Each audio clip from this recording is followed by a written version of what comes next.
Okay, let's see. I think we are live. I just need to check the audio connections.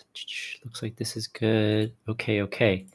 All right, everyone. Happy New Year's to everyone. It's a brand new year. Hope you had a quality time with family and friends. I know I certainly did.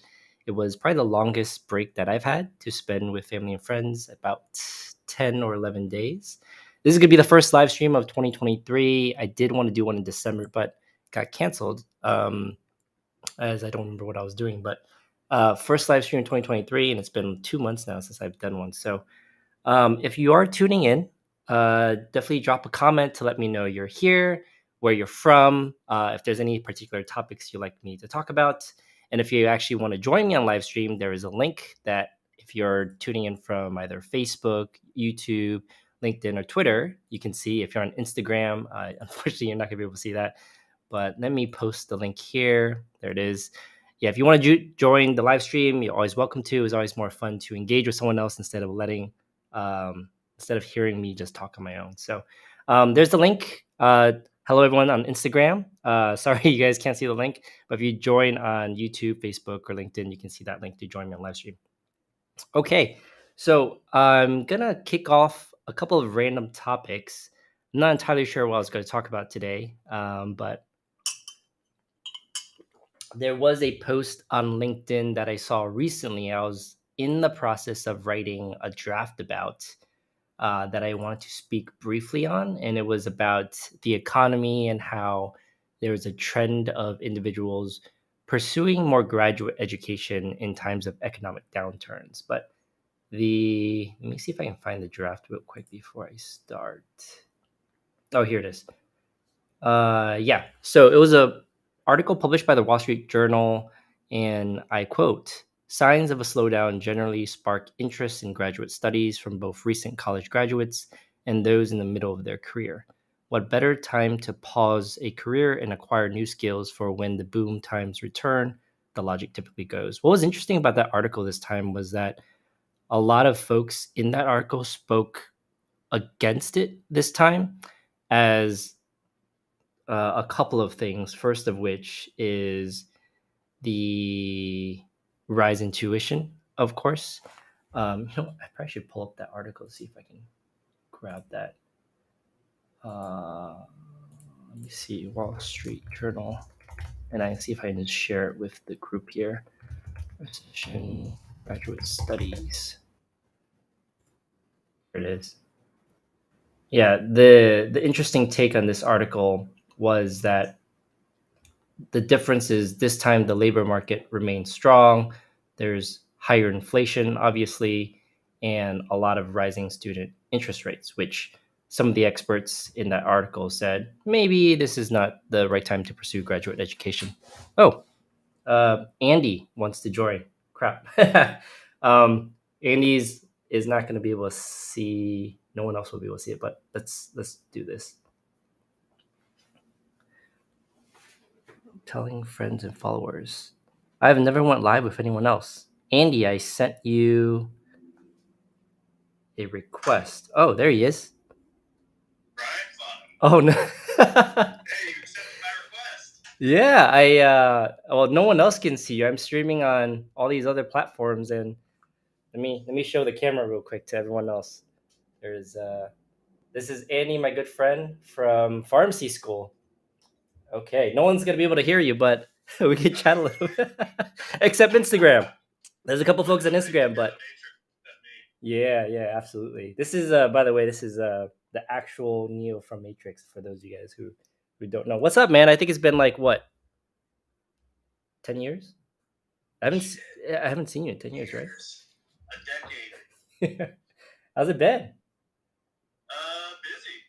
Just still doing ICU stuff. I'm at work right now, actually. We just got done rounding. What the heck? I saw you starting a live video. I was like, hey, I should join in with Brian. This is so random.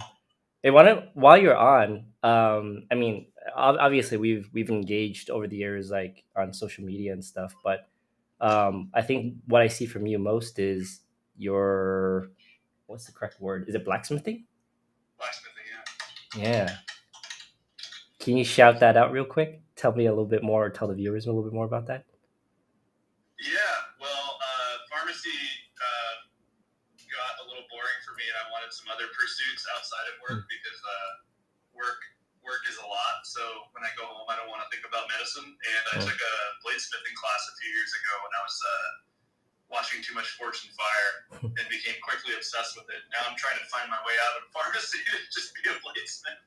Wait, is that true? If you could be, if you could be doing blacksmithing full time, would that be something you would pursue? 100%, but I can't. I would never be able to. Why? The government benefits and pay are too good, so blacksmithing won't compare to that, at least at my current skill level. So I'm stuck here until retirement. That's super interesting. I'm not going to share anyone else's names, but like some of our classmates actually, and you probably know this already if you still keep in contact with this one person in particular. He flies planes. Do you know who I'm talking about? Oh, Kyle, yeah. I don't want to shout out his name, but Oh, let me know his last name. oh, fair. Yeah, I was talking. He's interested in being commercial airline pilot in the next few years. Yeah, I mean, I honestly know a lot of people who are getting away from pharmacy to do other things. But yeah, I love my job. It's just I like blacksmithing more. It's more fun. You know, got pushed too fast into medicine in my life, and I think a lot of us realize that it's not necessarily our strongest passion, but then we're stuck with all the student loans that we have because of the. No. That's good. I was just thinking like folks on the other platforms probably could hear you because the mic is right here. So hey, keep going. Well, yeah. So I was just saying that a lot of us got stuck with 6 figures of student loans. I myself am still sitting around $200,000 in student loans because of predatory loans that were sold to us. Yes. They gave us that talk in school, but who was really paying attention to that, and how serious did they really take it? How serious did we take it? Not serious enough. So basically, we got saddled with unpayable amount of loans.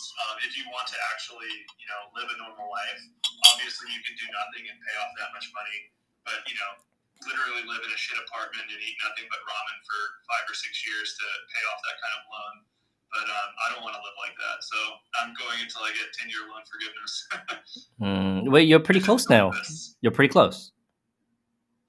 Pretty close. I deferred during residency because I'm dumb. So 2 years got added onto that. So that's not too bad. Getting close, and then you'll be like free and stuff. Can I ask? How did you take out 200K?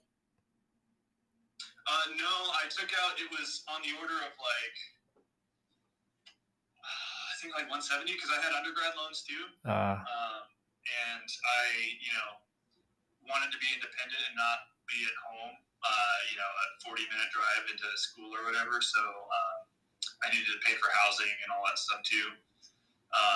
And, didn't have the ability to study and work a full-time job undergrad, or at least I just didn't want to live that way. But yeah, so big-time student loans keeping me from making any other moves. But it is what it is. I still love my position. Yeah, absolutely. I mean, I don't think I actually see you post about pharmacy ever. I don't think I've ever posted about pharmacy. Because honestly, like, I come in and work 7 days straight, and I do see a lot of kind of terrible shit working in the ICU a lot, so I don't really want to think about it when I leave work. Yeah. It's not a cheery working environment. I love my coworkers and everything like that. It's just, working in ICU isn't the cheeriest thing to post about, and I don't know. Other things are just more interesting to me. And I think I see a lot of us going away from pharmacy because not because necessarily pharmacy is bad or boring, but I think definitely in the last 10 years this might be skewed based on what I see, but there is definitely a really big swing towards side hustles. Like people make a lot more money on like Etsy and these individual small selling platforms making handmade goods. I think people are valuing them more now, or at least maybe the economy is better enough for people to afford things. But I see people getting more creative and making money off of that kind of stuff now, and it seems like people are kind of going that way in some ways. Yeah, I mean, once the loans are forgiven, do you think that you'd be able to pursue it full time then, at all, or make enough money? No, I still have a mortgage. I mean, these side hustles, though. It'll decrease the stress, and it won't make me as apprehensive about, possibly changing anything. I wonder, have you considered looking into like kind of what we're doing here is like content creation? It's like a whole unique universe of getting paid for just creating content. So you don't have to sell anything. It's just you talking about what you love. And I'm sure there's a lot of people that love blacksmithing, and you can make a whole thing out of it. Yeah, I mean, content creators and blacksmithing is definitely it's bigger than you think. I think a lot more people are getting into it now. With the social media aspect, there's a lot of good creators out there. I posted my first YouTube video. It's not very good. Yeah. Oh yeah. I put everything on my phone and didn't think about anything ahead of time. But it's something I want to do in the future, for sure. I plan on doing more videos. I need to get either a better camera or another camera or something to do different angles with, and try to plan out my days a little bit more when I work in the shop, so I know that I'm going to be recording or whatever. I just posted your Instagram on the social media, so folks can check out your awesome work in there. Which I've been meaning to order one of these knives from you. By the way, I need a new knife, but I'll chat with you on the site. I don't know if you saw was it Andy? Yeah, no, Alan. Oops, Alan had a comment for you about. It's public service loan forgiveness still exists. People are conflating the two, I think, because Biden was attempting that $50,000 chunk of loan forgiveness, but the public service forgiveness, knock on wood, still exists, and they actually they've deferred student loan payments since COVID pretty much. And if you are going for public service loan forgiveness, those payments of $0 count as a valid payment. So that's actually really cool, something I didn't expect from the government, that they're counting these periods of forbearance from the government because of COVID as a true payment. That's really nice. Yeah, no, it's great. It's absolutely great. Because, I mean, make a good salary, but the interest rate on my loans were so high. I was paying $1,500 a month in loan payments before they stopped, and my balance was increasing. That didn't even cover the interest. And if you tell me that's not a predatory loan, then I'll tell you where to shove it, because that's insanity to me that the government can even have interest on a loan for education. Yeah. And it's obviously not the government anymore. It's been sold off or whatever. I don't even know how it works anymore. I think Mohella just took it over, whoever that is. But somebody's making a lot of money on student loan payment interest. Absolutely. I mean, I feel like that fueled a lot of the stuff like growth in pharmacy schools and stuff. We can go into a whole conversation about this, but on that note, since we're on the topic of pharmacy and loans, do you have any like things that you say to pharmacy students nowadays? I'm sure like folks reach out to you about like, ICU pharmacy and getting the pharmacy. Like, any thoughts on that? Especially in light of like the trends seem to be reversing now.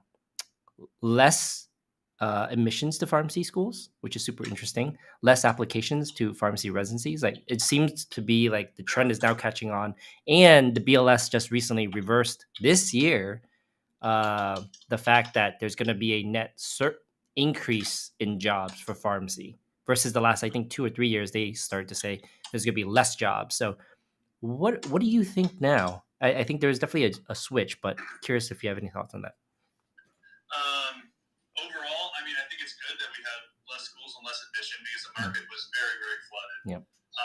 If medicine in general would catch up with how useful pharmacy could be, then I think we would be creating a lot more jobs. At the VA, I have a very different experience because we have scope of practice here.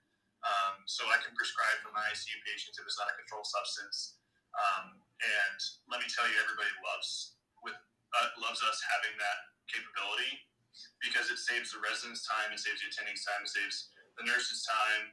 If we round on somebody and we agree on a plan, we're going to implement these changes, and we make our recommendations, and then all of a sudden the resident has to place a CBL in the first 3 beds, and the other resident has to, go help place a chest tube, the work isn't getting done. And I can just order it and have my partner verify the prescription. And it just simplifies workflow a lot. And being able to order labs and all that kind of stuff. So every bit of monitoring that I have to do is very easy because I just do it. And I don't have to chase down a physician to say, like, oh, hey, can you put this order in? Can you do this? Can you do this? I just do it. Yeah. And it's not like we're going rogue and like, oh, I'm going to change the course of therapy on this person. I feel like starting steroids. No, we all agree on what's going to happen. This just allows us to facilitate the patient care more efficiently, I guess is the word. So if more people would adopt that model, I think they would want even more pharmacists around, especially in the community. If there was pharmacists with scopes or collaborative practice agreements with primary care physicians, I think they could see a lot more patients and get a lot more stuff done. Yeah. So, that would be cool, but I don't see that happening anytime soon while the AMA still has the same things. I was just going to say, AMA just released another new statement, and it seems to be, typical. We don't want pharmacists to have additional scope and all that kind of stuff. So yeah, they don't want it, but then, if they ask any of our colleagues here, they would be like, absolutely. Because, I get it in that, I don't think it should be a writ large every pharmacist has scope, because I think there's a lot more to the prescribing side of it than we realized originally. Sure. You hear the adage like, oh, that's my name on the order. Like, it truly is your name on the order. You are responsible for it, even though we as pharmacists are responsible for physician orders too. But when you're the one that actually orders it, it feels, there's a little more weight to it. And, it takes some practice on, when to do things and all that kind of stuff. So I think it requires a little bit more training and maybe a little bit difference in the way we're taught things in school. But I think that of a lot of things with pharmacy school, I think we were done a disservice in many areas, to be frank. Oh, you're letting everything out, man. Never had it's the truth. Like, and if people are interested in this stuff, they should know the truth. School teaches you to be so micromanaging and stuff, and a little too detail oriented that I feel like I had to walk it back a lot when I got into the real world and started practicing, because pharmacy school teaches you the textbook perfect way of doing things, and it does not allow for an elasticity of mind for when that can't happen. Because you can say all day long, this is the indicated treatment to do this, this, and that, but there's a million reasons why you might not be able to do that. And then what's your recommendation after that? You have to learn to be creative and live in the gray zone of medicine from time to time. And I know that's a cardinal sin of pharmacy is the gray zone. It is always black or white for pharmacy. And I think that's the biggest disservice that they do to us in education. Super interesting. I used to always think it was just too narrow in terms of the clinical disease states, but you're getting into a little bit more deeper. Let me switch the topic real quick onto something related, but just a little bit nuanced in terms of tech, because a lot of my folks like to talk about tech. And you're in the ICU. I want to know about your thoughts on how skeptical or how hopeful you are in terms of all this new tech that people talk about, the buzzwords of AI or machine learning and all these fancy things we're doing in tech. How do you feel about that? Hopeful? Skeptical? You mean in the scope of use in medicine? Just in general, yeah. I'm sure you hear about it. You're in the ICU. A lot of the things we're trying to do is sepsis prediction or just turned off thing. Yeah, readmission, all these types of predictions and stuff. So I'm just kind of curious. Very broad general thoughts. I think it's AI is going to be a really good predictive tool, but I don't know if it's going to really change a lot. Because we already know, for example, heart failure readmissions. We know what causes a readmission for heart failure, and we do our best until that patient leaves the hospital, and then we have no control after that. So until, as weird as it sounds, until the autonomy of the patient in caring for themselves is taken away, it's never going to be 100%, because people are human beings, and whatever that they want to make. I can't tell you how many times we've,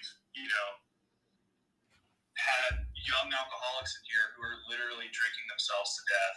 They get admitted. I mean, I have one patient who's been admitted probably 8 to 12 times per year, and they know how serious this is, and they always, when they leave the hospital, they're going to go get treatment, and then they never do. And I'm not trying to be pessimistic here. I'm just saying that there's a limit to what technology can do for people, and you have to realize that humanity is still there. So it's only going to be like best case scenario and like ideal practices kind of thing.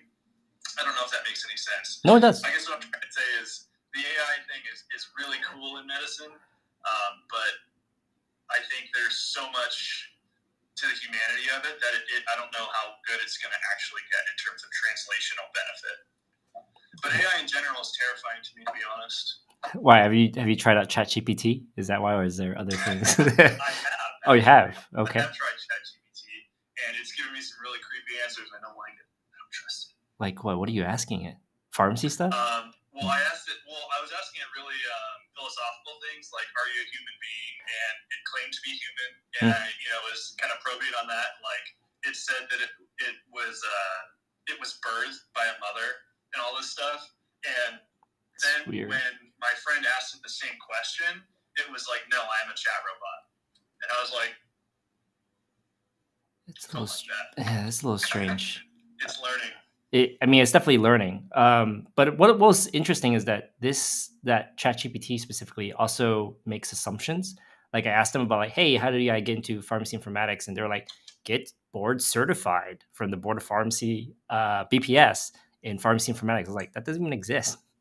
But it's super interesting. It's super interesting that it does something like that. Maybe it does. Predictive. It's coming soon.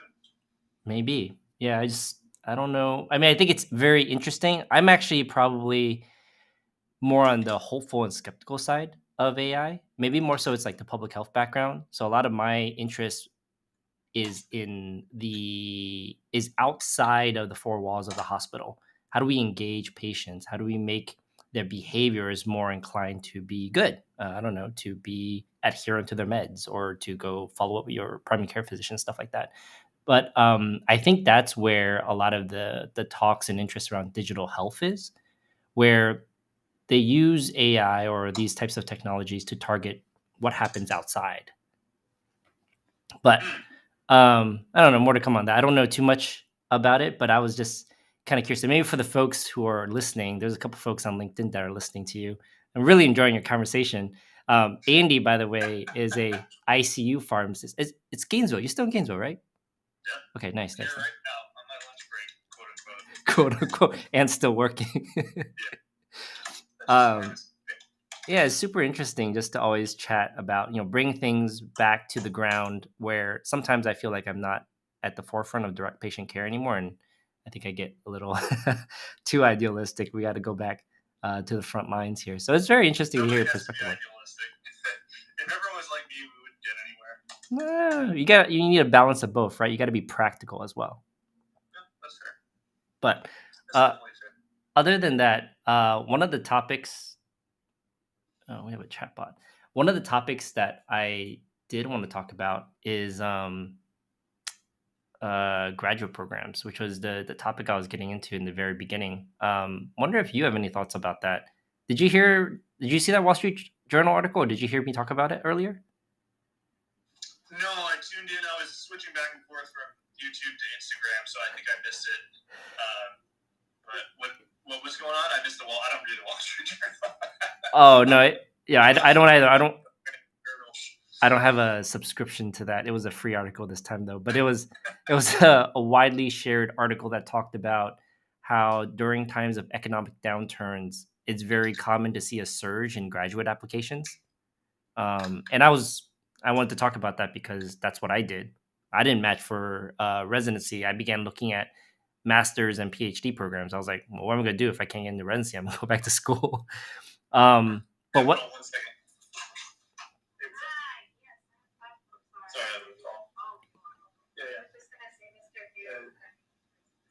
Okay, gotcha. You didn't hear any PHI, right? No, I didn't know nothing. Okay, good. I was like, shh. This is super interesting. So sorry. So in time economic downturn, there's more graduate applications? Yeah, it kind of intuitive. It just statistically speaking, that's just what happens. Economic downturns, you have increase in applications. Usually, it's like MBA, masters or other graduate programs.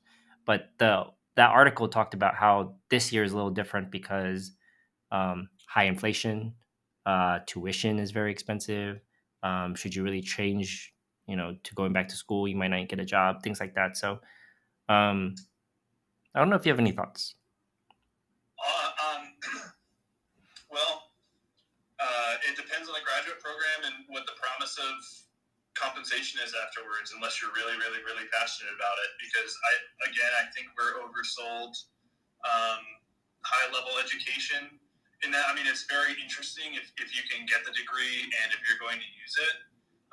But what is the cost to you going to be, and how are you going to handle that? Especially if the economy is already not doing well. Are you going into a field that is, recession-proof? Are you going into something that's kind of on the upswing? Is this just a measure for you to kill time until the economy's better and you can find a good job? I would think about what your post-education plans are before doing anything like that. How about this? Not you specifically, but if a fresh college grad, maybe 1 to 2 years, graduated in working experience and is considering this, is there a particular area you think would be worthwhile to invest your time in terms of graduate studies? Area like subject matter? Yeah, kind of. Just kind of curious. I mean, the big answer, like the two answers I'd say would be, and this might be stupid, so don't judge me because I'm dumb. Tech.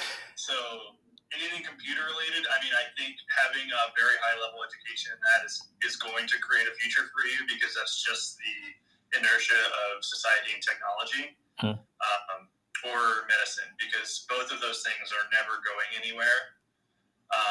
But you still have to be practical about it, right? Like, again, when we were getting into pharmacy school, we were way oversold on things. How many people did not get residencies that they were promised, quote unquote, because the market was flooded, because pharmacy schools were a fucking economic cash cow. And, UF had 5 campuses. Like, that's insane.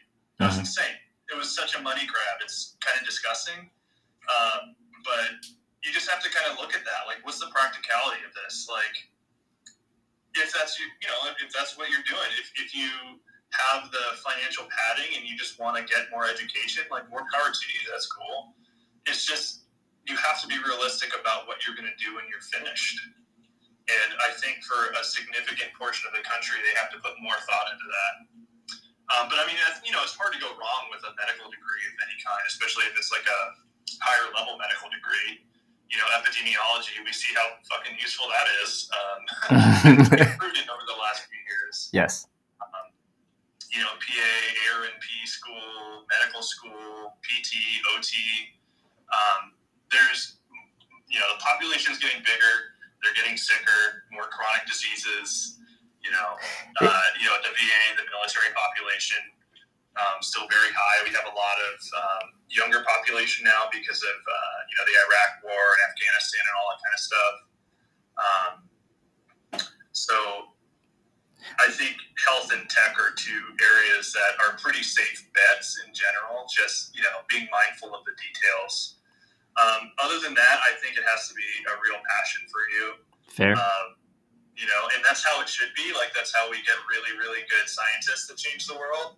People that, can get through the school and, be okay with what the, job is afterwards. If it means, living on dig sites and doing that kind of thing, then that's really cool. Or if it's, being a marine biologist and working on conservation kind of stuff, like, that's all really, really important work. You just have to weigh it against what you can realistically do.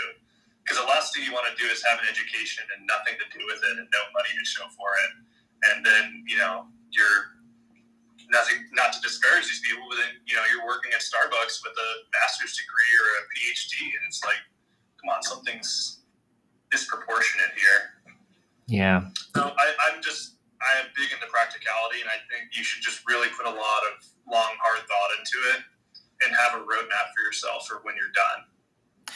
As on that note, I think van life is a pretty popular thing that folks are trying to do nowadays. It is, But and if I hadn't gone this route, I could definitely see myself living in a you? van and driving. Oh yeah, I could see that. I could definitely see that.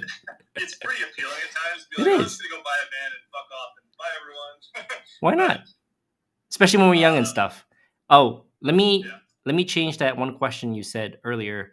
Health, tech, and passion seems to be the three areas that you kind of mentioned. But let's flip that to you.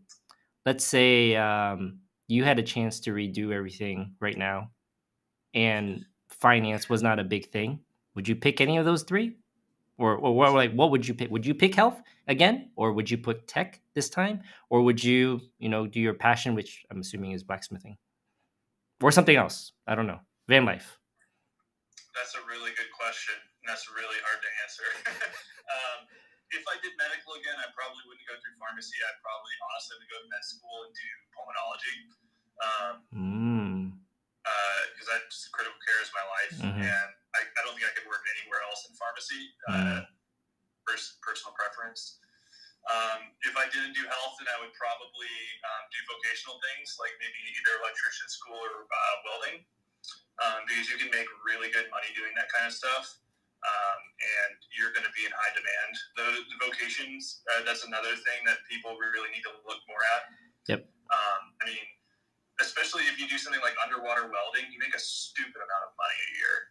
If that's your goal or whatever, but for the amount of education to the benefit and compensation, it's much smarter than doing 8 years of college. Absolutely. I would think the trend in the next few years at least is going to be heading toward that way too. Yeah, it should. And I mean, it's like everything else in society. It's this equilibrium where we're kind of flowing up and down, where it's like pendulum swings towards college, then vocation, and college. And, I just feel like it's one generation trying to over-inform the next generation, and it just swings pretty far both ways. But I think you're right. I think we're going to see a lot more vocation going forward because I mean, also the veil's been lifted from people's eyes about college. I'm still a proponent of college. I think higher education is very important, but it's just being way oversold in terms of cost.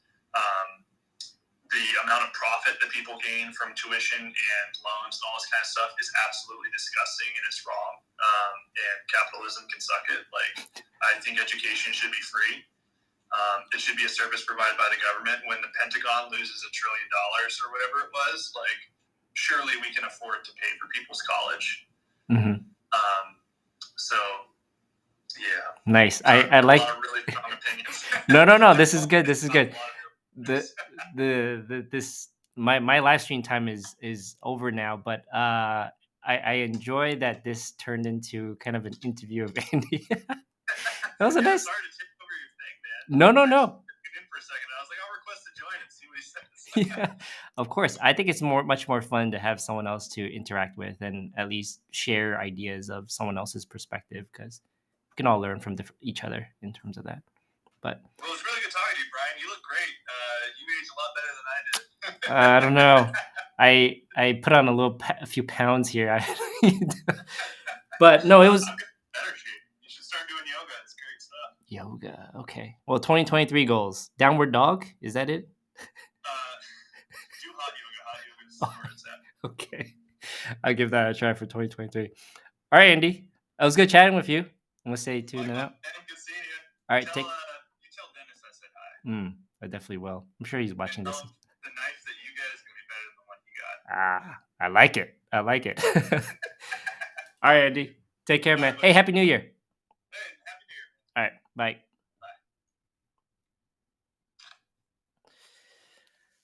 All right. Let me close this. I think that is now the end of the live stream. We're 5 minutes over. Hopefully, folks that was tuning in via the other social media platforms enjoyed some of our conversation. That was one of my good friends. I've known him for now, I think, how long has it been? 11 years plus 3, 14 years. I went to pharmacy school with them back at the University of Florida. But anyways, thank you guys for joining. Thank you guys for tuning in. I see a comment here that I'm hoping to take a look at. right before I end the live stream, let me just take a look at these comments, which of course I can't see. There it is. Okay. Well, anyways, thank you guys for tuning in. I will see you guys next month. Take care. Bye.